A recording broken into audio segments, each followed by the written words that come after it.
Hello, welcome to Medicinal March 2019. This is question 3, and what are your favorite herbs to cook with?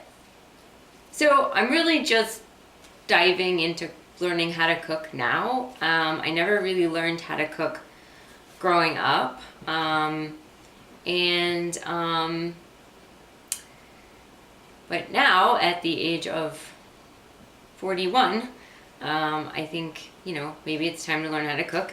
And I do have a lot of digestive issues, so I would like to learn how to cook with a lot of herbs that are good for digestion.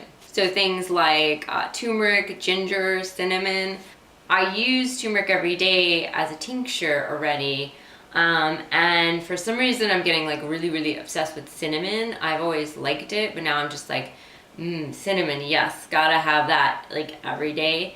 And it just is really, really tasty in a way that it's never been before. So it'd be great to learn how to cook food with more cinnamon in it.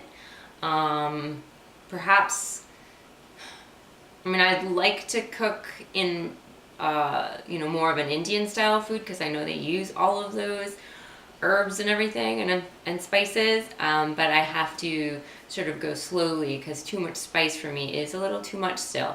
So anyway, those are the herbs that I would like to learn how to cook with.